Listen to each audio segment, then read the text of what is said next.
Olá, gente, bom dia, a paz do Senhor Jesus Cristo, tudo bem com vocês? Espero que esteja, mas se não tiver, confia no Senhor, que aquele que começou a boa obra, ele é fiel para terminar, né? Eu queria deixar uma palavra na palavra de Deus para vocês nessa manhã. Hoje é segunda-feira, dia 9 de fevereiro. Estamos aí se aproximando do carnaval, né, de 2026, né? Semana que vem, se eu não me engano, já é carnaval. Hoje é dia 9 de fevereiro. Semana que vem acho que já é carnaval. Estamos se iniciando aí, né, essas festividades mundana, como nós cristãos chamamos, né? Mas a respeito disso, né, que nessa época muitos crentes, né, eu não vou colocar cristão, né, vou colocar crente, porque crente é aquele que crê, né? Então todos nós cremos em alguma coisa, né?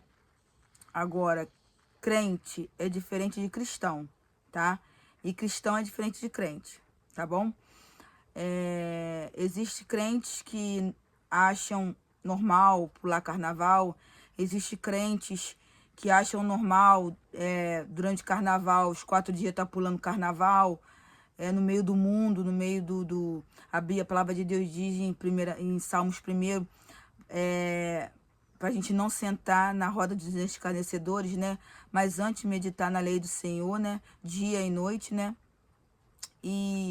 Mas tem muitos crentes que acham isso normal, né? Estão ali no bloco, estão ali pulando, se divertindo com músicas do mundo, né? Música, muitos ali que são feitas dentro de centros de espírito, de espíritos. Muitas pessoas às vezes fazem músicas, como os vários artistas já falaram, que a inspiração vem de entidades, né?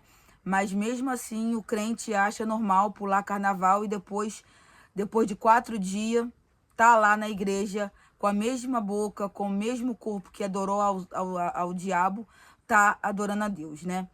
Mas em Mateus 14, 22, que a palavra de Deus diz que Jesus anda sobre as águas, aqui conta que no meio de uma grande... Eu não vou ler porque, né, para ganhar tempo, tá bom? Mas se você for pesquisar aí, é Mateus 14, 22, tá?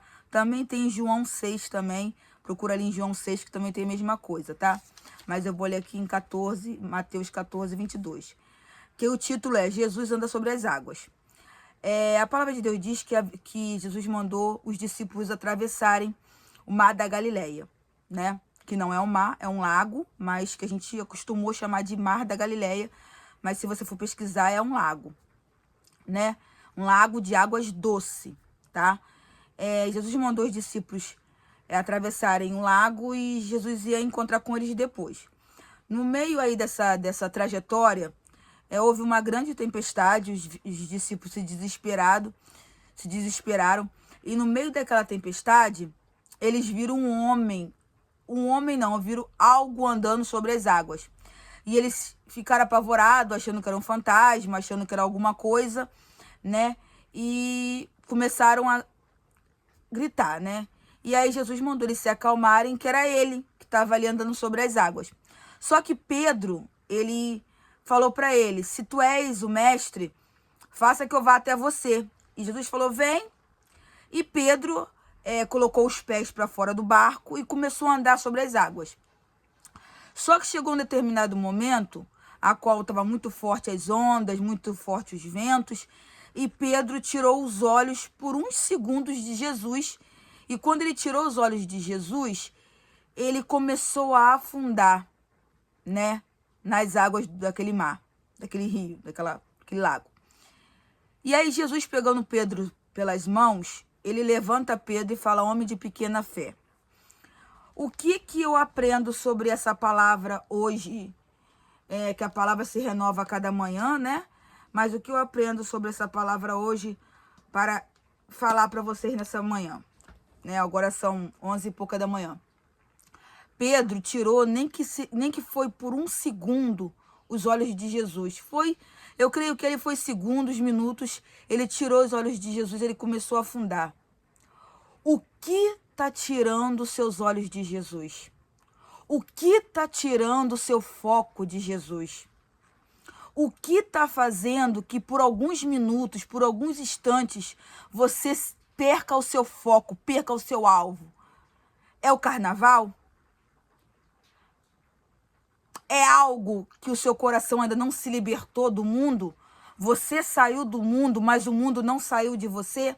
Assim como o povo, quando Moisés libertou, o povo saiu do Egito, mas o Egito não saiu do povo, e ficaram falando para Moisés: acaso não havia sepulcro suficiente no Egito para você trazer para nós morrermos no deserto? Sentindo falta da cebola, sentindo falta do pepino. Cebola faz chorar, pepino é problema.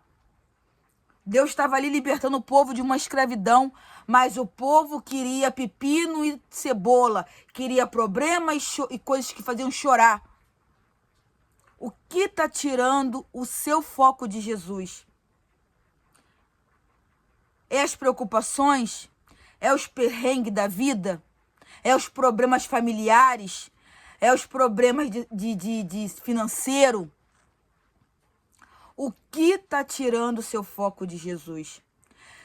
Pedro, quando ele afundou, Jesus estava bem perto dele ali e segurou pela mão. Mas se você tirar o seu foco de Jesus e não der tempo que o Senhor te traga de volta, e a sua alma se perder, e se no instante que você tirar os olhos de Jesus, nem que seja por um minuto, eu vou ali agora pular um carnaval, depois eu volto, mas talvez aquele carnaval que você falou, eu vou ali pular e volto, seja o seu último dia sobre a face da terra, e você tirou os seus olhos de Jesus, tirou o seu foco de Jesus, e você afundou e o diabo levou a sua alma.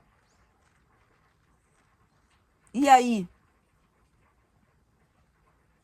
Nós não podemos tirar o foco de Jesus.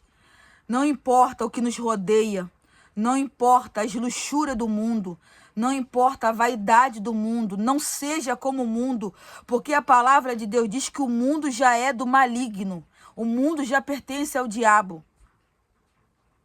Então, no instante que você tira os seus olhos de Jesus, você se perde. E talvez não tenha como você voltar. Lembra do filho pródigo? Me dá a parte da minha herança, que eu quero curtir, eu quero sair, eu quero me deleitar com as coisas da vida, eu quero me deleitar com as coisas do mundo.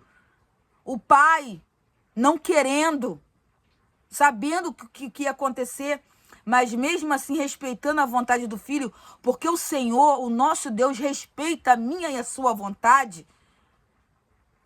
O Senhor não obriga nada, Ele respeita, Ele nos deu o livre-arbítrio.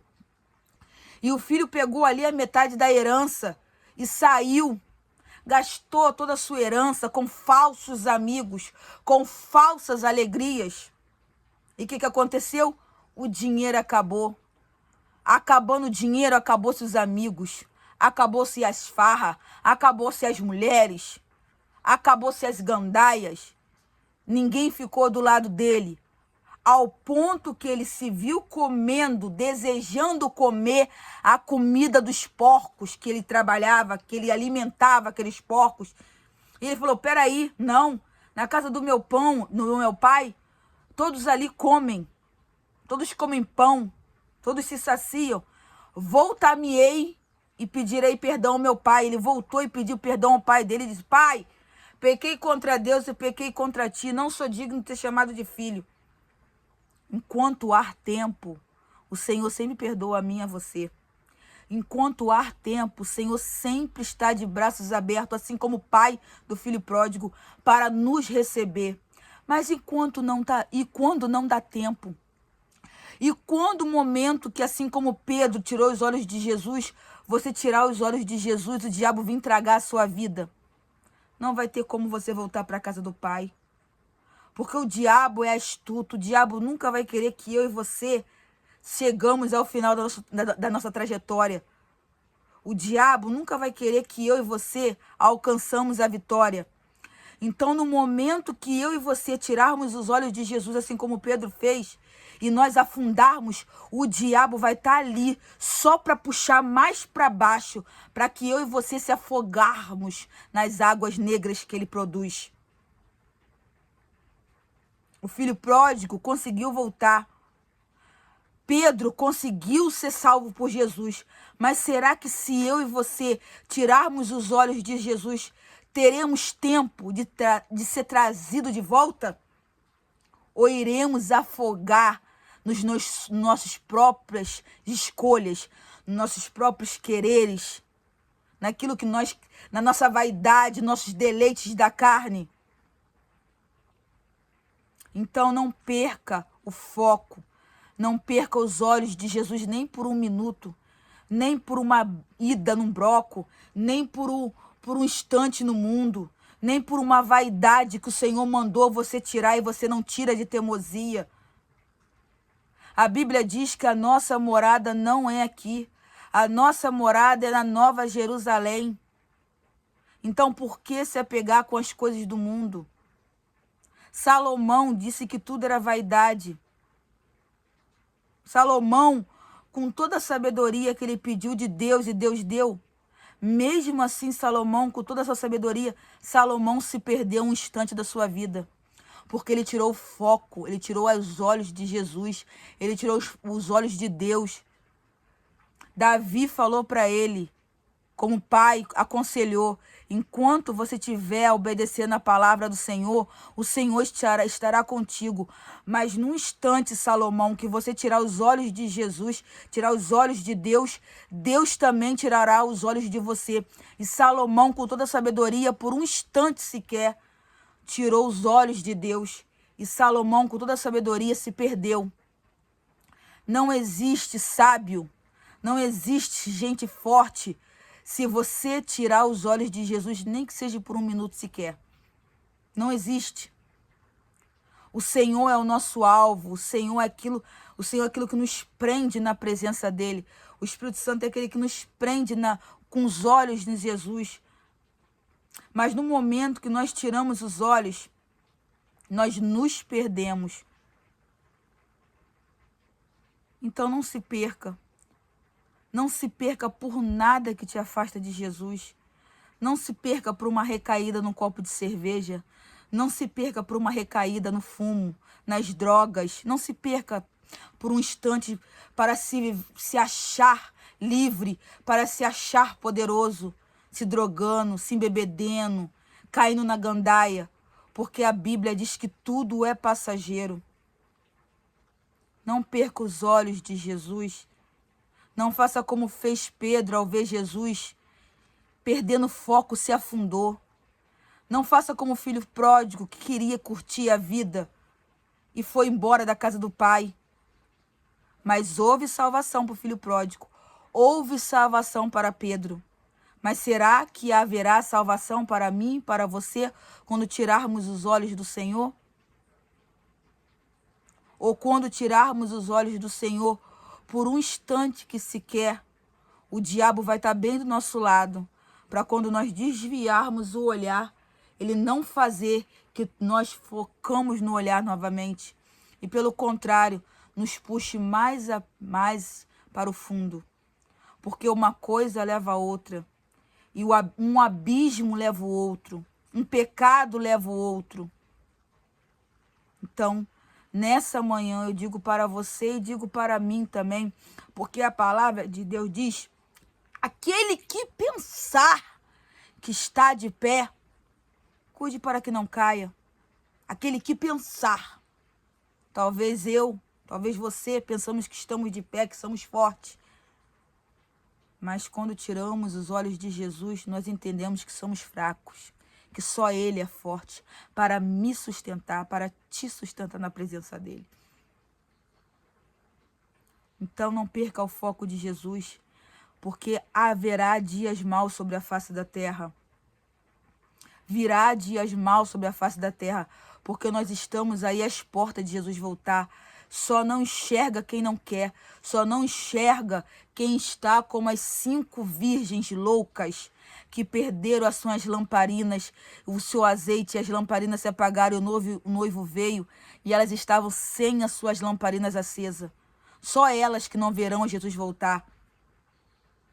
Mas eu e você ficamos atentos à volta de Jesus, porque nós estamos aí no início das dores. É só você olhar aonde que você via no Brasil terremoto, aonde que você via no Brasil tornado, e nós vimos aí Rio Bonito, que foi destruído, uma cidade que foi destruída por um furacão. No Brasil nunca teve furacão. Nós temos aí na Rússia, nevasca, que há 148 anos nunca se ouvia, uma nevasca que quase cobriu a Rússia.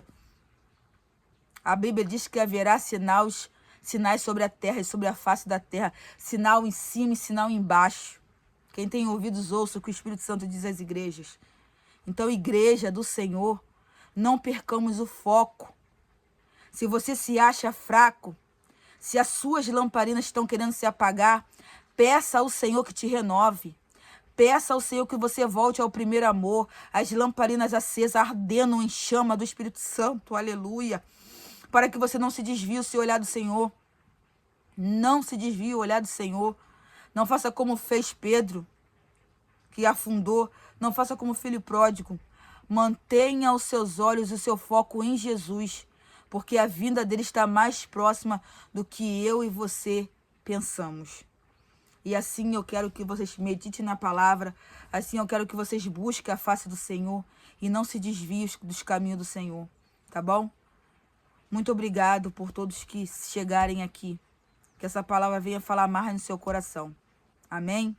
Glória a Deus. Amém. Fiquem todos na paz. E uma ótima semana.